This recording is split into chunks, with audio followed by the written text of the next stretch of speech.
महापालिकेतील विविध निविदांवरनं याआधी भाजप आणि शिंदे गटात मतभेद असल्याचं समोर आलंय।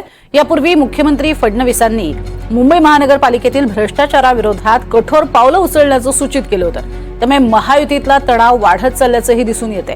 दरवर्षी हिंदमाता आणि मडकेबुवा चौक परिसरातील पूरस्थिती ही रोखण्यासाठी मुंबई महापालिका मोठ्या प्रमाणात पंप बसवते। यासाठी निविदा प्रक्रियाही पार पडते।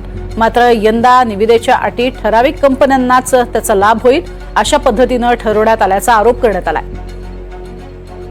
त्यामुळे मुख्यमंत्री देवेंद्र फडणवीसांनी निविदेची चौकशी करण्याचे आदेश दिले होते।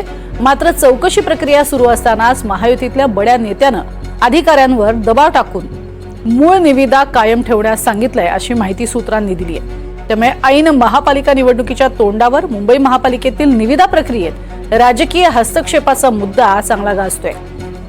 महायुती सरकारमध्ये अंतर्गत संघर्ष अधिक तीव्र झाल्याचं हे स्पष्ट होतंय। आता मुख्यमंत्री फडणवीस या प्रकरणावरती कोणती भूमिका घेतात याकडे सगळ्यांचं लक्ष असेल।